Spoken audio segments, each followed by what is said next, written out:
वालेकुम dear friends, I am Hina Korai और आज का जो मेरा टॉपिक है मतलब सीएसएस प्रिपरेशन के लिए एक इम्पोर्टेंट टॉपिक है जो कि है सब्जेक्ट, वर्ब और एग्रीमेंट। इसमें हम सब्जेक्ट के मुताबिक पढ़ते हैं कि सब्जेक्ट के हवाले से कौन सा वर्ब कहाँ से लगना है। तो यहाँ पर हम क्या करेंगे, यहाँ पर एक कॉन्सेप्ट देंगे। हमारा जो पहला टॉपिक है वो है हमारे पास। अब हम अपने पहले टॉपिक के पास आते हैं जो है सब्जेक्ट, वर्ब और हेल्पिंग वर्ब। तो हम अपने पहले पॉइंट पे डिस्कस करते हैं जो कि ये है कि सब्जेक्ट के लिहाज से कौन सा वर्ब या हेल्पिंग वर्ब आएगा। जैसा कि इस एग्जाम्पल में नरेट किया गया है, सलमा स्पीक्स द ट्रुथ। अब सलमा जो है वो हमारे पास जो है वो मतलब सिंगुलर है, तो हम यहाँ पर स्पीक नहीं स्पीक्स लगाएंगे, एस का इजाफा कर देंगे क्योंकि सलमा हमारे पास सिंगुलर आ रहा है। बिल्कुल इसी तरह से जैसे हमारे पास दूसरा एग्जाम्पल है, राशिद गोज़ टू स्कूल। अब जो हमारे पास राशिद है, राशिद हमारे पास क्या है, वो सिंगुलर है, तो उसके हिसाब से हम यहाँ पर ईएस का इजाफा करके गोज़ कर देंगे। तो अब हम चलते हैं अपने दूसरे पॉइंट की तरफ जो कि है सब्जेक्ट वन के हवाले से वर्ब या हेल्पिंग वर्ब कौन सा लगेगा। जहाँ पर भी ये वाले जो लफ्ज़ हैं मतलब ये वाले जो अल्फाज हैं जैसे एज वेल एज हैं, with, together with, along with, not, but, except, including, excluding, जब भी हमारे पास ये वाले अल्फाज आएंगे तो आपने हमेशा वर्ब को सब्जेक्ट वन के मुताबिक लगाना है। सब्जेक्ट वन वो सब्जेक्ट होगा जो कि इन अल्फाजों के फ़ौरन ही पहले आएगा, जैसा कि इस एग्जाम्पल में लिखा गया है। जैसे हमारे पास पहला एग्जाम्पल है, the king along with his ministers deserves to be punished. अब हमारे पास यहाँ पर क्या है कि जो हमारे पास अलॉन्ग विथ है वो ये अल्फाज है, हमारे पास कीवर्ड्स है, तो उसके फ़ौरन पहले वाला जो हमारे पास अल्फाज होगा वो क्या होगा, सब्जेक्ट वन होगा। और जो हमारे पास अलॉन्ग विथ के फ़ौरन बाद वाला जो अल्फाज होगा वो होगा मिनिस्टर्स, जो है हमारे पास वो सब्जेक्ट टू होगा। तो अब हमें यहाँ पर क्या करना है, इसकी कंडीशन ये है कि जो सब्जेक्ट वन है उसके हिसाब से हमें यहाँ पर वर्ब को रखना है। अगर हमारे पास सब्जेक्ट वन जो है वो सिंगुलर होगा तो हमारा वर्ब भी सिंगुलर होगा। अगर हमारा सब्जेक्ट वन जो है वो प्लूरल होगा तो हमारा वर्ब भी यहाँ पर प्लूरल हो जाएगा। तो यहाँ पर जैसे the king along with his ministers, तो किंग जो है हमारे पास वो सिंगुलर है, तो हम यहाँ पर डिजर्व्स को सिंगुलर कर देंगे। इसी तरह से हमारे पास जो दूसरा एग्जाम्पल है वो है, he assures me that everything together with other matters has been written. तो यहाँ पर हमें क्या दिखाया गया है कि यहाँ पर हमारे पास जो टुगेदर विथ अल्फाज आ रहा है वो क्या है, हमारे पास कीवर्ड्स है, उसके फ़ौरन पहले वाले अल्फाज हैं वो हमारे पास क्या होगा, एवरीथिंग जो है हमारे पास वो सब्जेक्ट वन होगा। और सब्जेक्ट वन के हिसाब से हम यहाँ पर क्या वर्ब रखेंगे। तो सब्जेक्ट वन जो है हमारे पास वो यहाँ पर एवरीथिंग सिंगुलर आ रहा है, तो हम यहाँ पर क्या करेंगे, हैज़ का इजाफा करेंगे, यानी यहाँ पर हैज़ लगा देंगे। अब हम अपने तीसरे पॉइंट की तरफ चलते हैं जो कि है सब्जेक्ट टू के हवाले से कि सब्जेक्ट टू में हम वर्ब या हेल्पिंग वर्ब को कैसे लगाएंगे, उसकी क्या कंडीशंस होती हैं। तो यहाँ पर जब हम आए मतलब यहाँ पर इसके कुछ कीवर्ड्स दिए गए हैं, जैसे नाइदर है, नोर है, आइदर, और, नॉट ओनली, बट आल्सो, ये कुछ कीवर्ड्स हैं। अगर हम इन कीवर्ड्स को देखेंगे कि जब ये हमारे पास आएंगे तो सब्जेक्ट टू जो है हमारे पास वहाँ पर रिप्रेजेंट होगा। तो यहाँ पर जैसे हमें एक एग्जाम्पल दिया गया है कि neither Salma nor her friends is या आर बिजी। तो नाइदर हमारे पास क्या है कि मतलब यहाँ पर नाइदर सलमा आ रहा है, नॉर हर फ्रेंड्स। हम क्या कर रहे थे, ऊपर जो हमारे पास सब्जेक्ट वन था उसके हिसाब से हम वर्ब को रख रहे थे, और यहाँ पर हम क्या करेंगे, सब्जेक्ट टू के हिसाब से वर्ब रखेंगे। तो यहाँ पर सब्जेक्ट टू हमारे पास क्या है, फ्रेंड्स, तो फ्रेंड्स हमारे पास प्लूरल होता है, तो प्लूरल के हिसाब से हम यहाँ पर आर रखेंगे। इसी तरह से हमारा जो दूसरा एग्जाम्पल है वो है, not only chairs but also bed are या इज ब्रोकन। तो हमारे पास यहाँ पर क्या है, सब्जेक्ट टू हमारे पास बेड है जो कि सिंगल है, तो हम यहाँ पर इज को टिक कर देंगे। अब हम चलते हैं अपने चौथे मतलब पॉइंट की तरफ जो कि है उसमें ये देखना है कि एंड को किस तरह से ऐड करना है, एज अ कनेक्टर यूज़ करना है या दो अल्फाज को सब्जेक्ट में ऐड किया जाता है। तो जो हमारा वर्ब है वो सिंगुलर भी आ सकता है इसमें और प्लूरल भी आ सकता है। अगर दो वर्ड्स जब डिफरेंट सेंस देंगे तो हमारे पास जो वर्ब होगा वो हमारे पास प्लूरल आएगा। मतलब कि दो जो वर्ड्स हमारे पास आए वो डिफरेंट हो तो हमारे पास वर्ब प्लूरल होगा। जैसे हमारे पास इस सेंटेंस में दिखाया गया है, जैसे हमारे पास ये सेंटेंस है कि गोल्ड एंड सिल्वर आर या इज प्रीशियस मेटल। तो यहाँ पर क्या है, हमारे पास गोल्ड जो है वो हमारे पास डिफरेंट है, यानी सोना हमारे पास मुख्तलिफ होता है। और यहाँ पर हमारे पास है सिल्वर, चांदी, यानी वो भी हमारे पास जो है वो डिफरेंट है। दोनों डिफरेंट सेंस दे रहे हैं। तो हम यहाँ पर क्या करेंगे कि प्लूरल जो है हमारा वर्ब वो रखेंगे आर को हम यहाँ पर टिक करेंगे। अगर दो वर्ड्स यहाँ पर हमारे पास जैसे डिफरेंट आ रहे थे तो हम यहाँ पर प्लूरल लगा रहे थे। अगर दो वर्ड्स जिनको हम एंड से मिलाएं और वो सेम सेंस दे रहे हो तो उसमें क्या होगा, सिंगुलर वर्ब होगा। जैसे हमारे पास यहाँ पर एग्जाम्पल के तौर पर है ब्रीड एंड बटर इज या आर टू अर्न। तो ब्रीड एंड बटर हमारे पास क्या है, वो सेम सेंस दे रहे हैं। तो हम यहाँ पर इसको टिक करेंगे क्योंकि सेम सेंस वाला सिंगुलर को यहाँ पर रिप्रेजेंट कर रहा है। इसी तरह से हमारे पास जो दूसरा एग्जाम्पल है वो है हॉर्स एंड कैरेज इज या आर एट द गेट। तो यहाँ पर हमारे पास क्या होगा, जो हमारे पास हॉर्स और कैरेज है वो दोनों हमें सेम सेंस दे रहे हैं। तो हम यहाँ पर इसको टिक करेंगे क्योंकि यहाँ पर हमारे पास सिंगुलर होगा। बिल्कुल सेम सेंस जब हमारे पास देंगे उसके लिए हमें यहाँ पर कुछ की वर्ड्स दिए गए हैं। जैसे हमारे पास है ब्रीड और बटर, केयर और क्रक्स, राइज और फोर्ट, एब और फ्लो, स्लो और स्टडी। अगर ये हमारे पास जब भी वर्ड आएंगे तो हम क्या करेंगे, ये हमारे पास सेम सेंस होंगे और हम यहाँ पर सिंगुलर वर्ब लगाएंगे। अब हम इसकी एक्सेप्शंस को समझते हैं कि इसकी एक्सेप्शंस क्या है। तो इसके एक्सेप्शंस में जैसे सबसे पहले हमें एक एग्जांपल दिया गया है कि 2 and 2 make 4, यानी हम यहाँ पर क्या कर रहे हैं, मेक को टिक कर रहे हैं क्योंकि यहाँ पर हमारे पास 2 and 2 दोनों जो हैं वो सेम सेंस दे रहे हैं। हम ऊपर पढ़ के आए हैं कि जब हमारे पास सेम सेंस होगा तो हम वहाँ पर सिंगल को टिक करेंगे।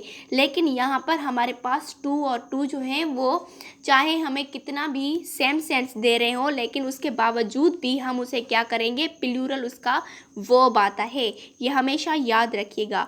और जो हमारे पास दूसरा एग्जाम्पल आ रहा है वो आ रहा है टाइम एंड टाइड, वेट या वेट्स फॉर नॉन।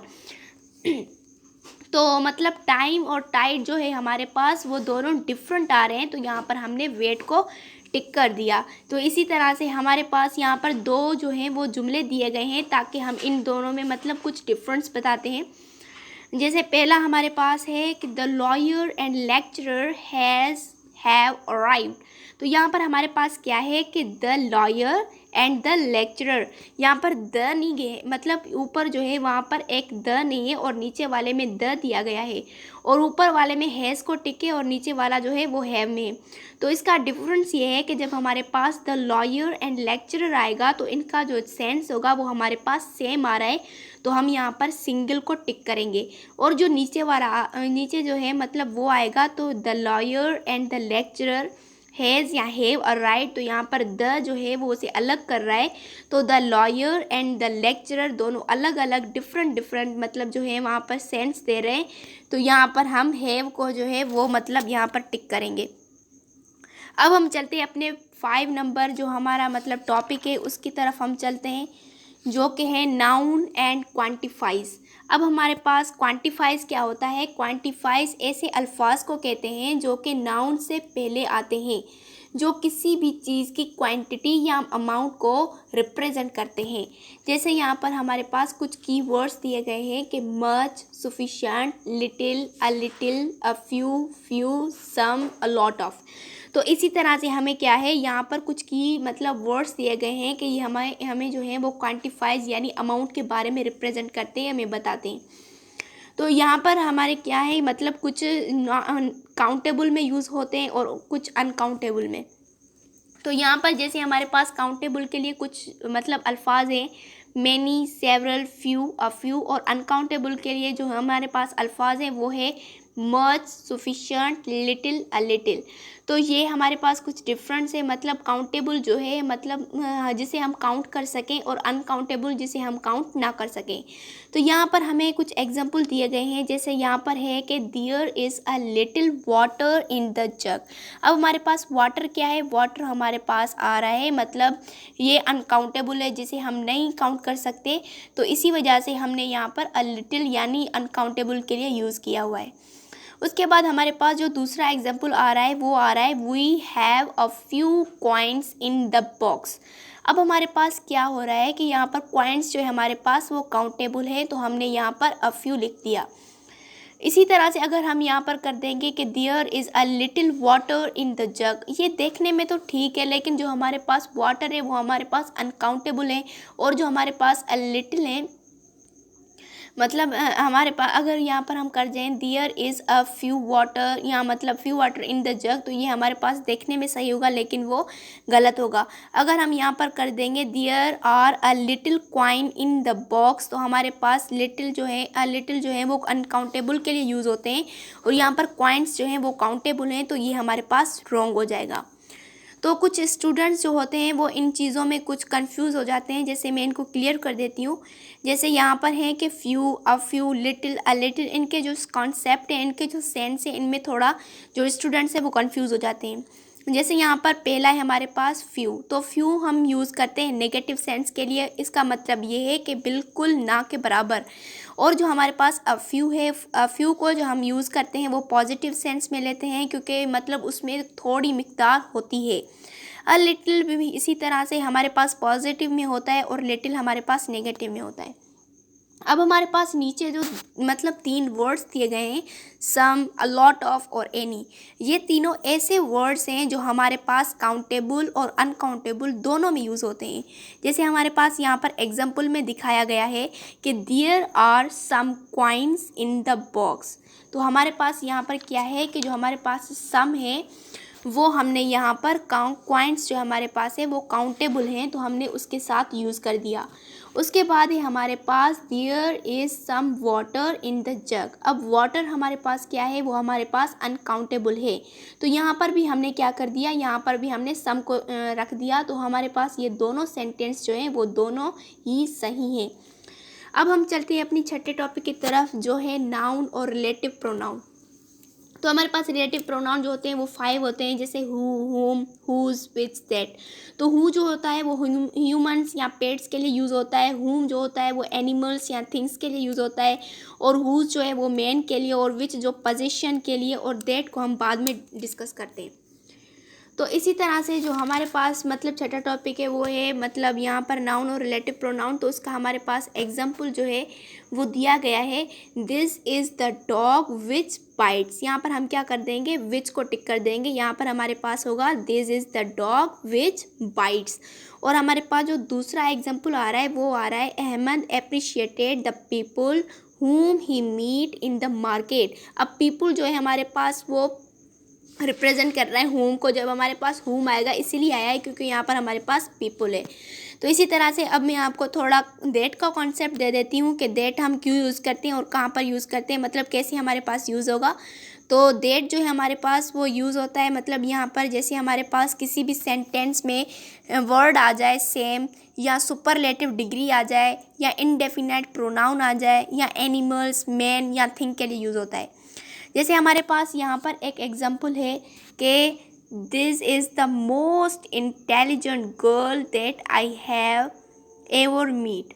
मतलब यहाँ पर वो बोल रहा है कि मतलब यहाँ पर गर्ल आया है, तो हम यहाँ पर क्या करेंगे, यहाँ पर मतलब हु को रखना चाहिए, लेकिन यहाँ पर हम हुम नहीं लग रहे क्योंकि यहाँ पर हमारे पास जो है मोस्ट आ रहा है, जो हमारे पास 3rd डिग्री है। तो इसी वजह से मैं आपको थोड़ा कॉन्सेप्ट दे देती हूँ कि इंडेफिनाइट और इंडेफिनाइट में क्या फ़र्क होता है। तो डेफिनाइट प्रोनाउन जो होता है वो नॉन होते हैं, जैसे हमारे पास ही, शी, इट होता है, और जो इंडेफिनाइट होते हैं वो अननोन होते हैं, जैसे हमारे पास ऑल हो गया, समवन, एनीबॉडी, नोबॉडी, मतलब जिसका हमें पता ना हो तो इंडेफिनाइट उसे कहते हैं।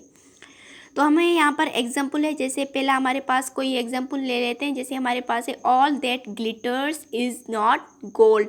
अब हमारे पास ऑल जो है वो क्या है, वो हमारे पास आ गया इंडेफिनाइट प्रोनाउन। इंडेफिनाइट प्रोनाउन की वजह से हमने यहाँ पर दैट रख दिया। अब हम देखते हैं अपने दूसरे एग्जाम्पल को, जो है यहाँ पर you may choose any topic that you wish. तो यहाँ पर हमारे पास एनी जो है वो क्या है, वो हमारे पास इंडेफिनाइट प्रोनाउन है, जिसकी वजह से हमने यहाँ पर दैट रखा है। हमारा आगे वाला जो मतलब यहाँ पर एग्जाम्पल है वो है Ahmad appreciated the people and things that he saw in the market. अब यहाँ पर क्या है, हमारे पास पीपल और थिंग आ रहा है, जिसकी वजह से हमने यहाँ पर क्या कर दिया, यहाँ पर दैट रख दिया। और जो हमारा लास्ट वाला जो हमारे पास यहाँ पर आ रहा है एग्जाम्पल, वो आ रहा है this is the same pen that I got yesterday. अब इस जुमले में जब हम पेन को देखते हैं तो हमें लगता है कि यहाँ पर हमें विच लगाना चाहिए, लेकिन वो गलत होगा, क्योंकि जब भी वर्ड किसी भी सेंटेंस में सेम का आएगा, जैसे सेम वर्ड यहाँ पर यूज़ हुआ है this is the same pen, तो इसी तरह से जो हमारे पास दैट होगा यहाँ पर वो यूज़ होगा। तो अल्लाह हाफिज़। हम अपने जो आगे वाला टॉपिक हैं वो हम अगले वीडियो में जो है वो यहाँ पर अपलोड कर देंगे। अल्लाह हाफिज़।